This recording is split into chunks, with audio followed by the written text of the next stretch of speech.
দীপু ভাইয়ের নেতৃত্বে রূপগঞ্জ করবো একসাথে, মিলেমিশে গর্ব মোরা স্বপ্নের রূপগঞ্জ, মিলেমিশে গর্ব মোরা স্বপ্নের রূপগঞ্জ। আমি রূপগঞ্জ থানার সাংগঠনিক সম্পাদক হিসাবে এখানে উপস্থিত নিজেকে গর্বিত মনে করতেছি। যুবদলের নেতা কামাল হোসেন যে পদক্ষেপটা নিয়েছে, আমি মনে করি দিউবের পক্ষ থেকে তাকে লাল গোলাপ শুভেচ্ছা।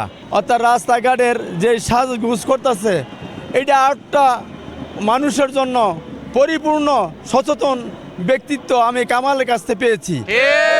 দল নেতা কামাল হোসেনের নেতৃত্বে মোরাপাড়া রোডের যে যানজট সৃষ্টি হয়, সেই যানজট নিরসনের জন্য যে ব্যবস্থাটি গ্রহণ করেছে, এতে যানজট নিরসন হবে বলে মনে করেন কিনা?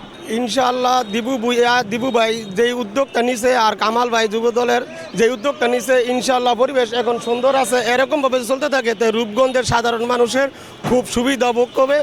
আর অটোওয়ালাদের তাদেরও শৃঙ্খলায় বজায় রাখবে। আর দিবু ভাইয়ের পক্ষ থেকে এটা করা সম্ভব না, আর কামাল ভাইয়ের সম্ভব না। আমরা যদি সবাই যদি সচেতন থাকি, ইনশাআল্লাহ এটা স্বপ্নের রূপগঞ্জ হবে। উপকার হবে, যানজট রাস্তাতে হাঁটা যায় না, গাড়ি হলো রাস্তা দখল করে লয়, এটা ইনশাল্লাহ খুব শুভকামনা। গঞ্জের ভিতরে দীপু ভাই পরিবেশ সুন্দর করাতে দীপু ভাইকে ধন্যবাদ, আর কামাল ভাইকে ধন্যবাদ। মুরাপাড়া মুরাপাড়া রোডটা সবসময় যানজট লেগে থাকে এবং আমার মনে হয় এটা বাংলাদেশের মধ্যে সবচেয়ে বেশি ব্যস্ততম রাস্তাটা এদিক আর এদিক পার হওয়া যায় না। কিন্তু এখন কামাল যেই উদ্যোগটা নিয়েছে যুবদলের নেতা, আমি তাকে ধন্যবাদ জানাই যে যদি এটা ধারাবাহিকতাটা ধরে রাখতে পারে তাহলে রোডটা ক্লিন থাকবে, নাহলে যানজট লেগে থাকবে। হ্যাঁ, দীপু ভাইয়ের নেতৃত্বে যে উদ্যোগ নিচ্ছে, উনি কামালকে ধন্যবাদ জানাই, আমার যুবদলকে ধন্যবাদ জানাই। কামাল ভাই যেরকম পদ্ধতি নিয়েছে, এটা লাগা অনেক সুন্দর হয়েছে, জিনিসটা সুন্দর হয়েছে আর জিনিসটা অনেক ভালো হয়েছে। আমরা খুব খুশি হয়েছি এজন্য। হ্যাঁ, আশা করি কাজটা ভালো সুন্দর হয়েছে। আর কামালের পক্ষ থেকে কাজটা করছে, খুব সুন্দর কাজ করছে। এবং আমরা এখানটা গাড়ি চলাচলের জন্য চলাফেরা করতে অনেক অসুবিধা হতো, এখন আমাদের অসুবিধা না, আমরা সুস্থভাবে চলতে পারতেছি। রাস্তায় আমার খুব ভালো লাগছে।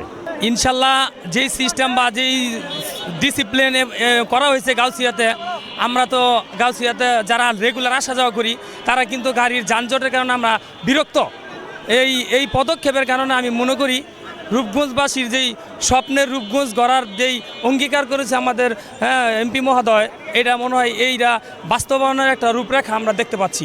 ইনশাল্লাহ খুবই সুন্দর হয়েছে পদক্ষেপটা। এটা আমার ব্যক্তিগতভাবে আমি রূপগঞ্জবাসী হিসেবে আমি গর্ববোধ করি যে মোস্তাফিজুর রহমান দীপু ভাই যে পদক্ষেপ নিছে, এটা খুব একটা সুন্দর পদক্ষেপ নিছে। ইনশাল্লাহ কামাল ভাইকেও আমরা আমাদের পক্ষ থেকে, রূপগঞ্জবাসীর পক্ষ থেকে টোটাল আমরা ধন্যবাদ জানাই। কামাল ভাইয়ের এই পদক্ষেপটা যাতে ঠিকই থাকে। হ্যাঁ, অবশ্যই হবে। আমাদের দীপু ভাই যে উদ্যোগ নিছে, নিঃসন্দেহে ভালো উদ্যোগ নিছে।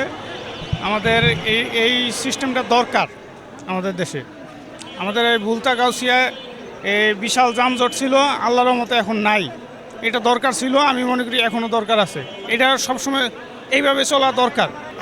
এমপি সাহেবের উদ্যোগে যেটা করা হয়েছে অনেক ভালো হয়েছে।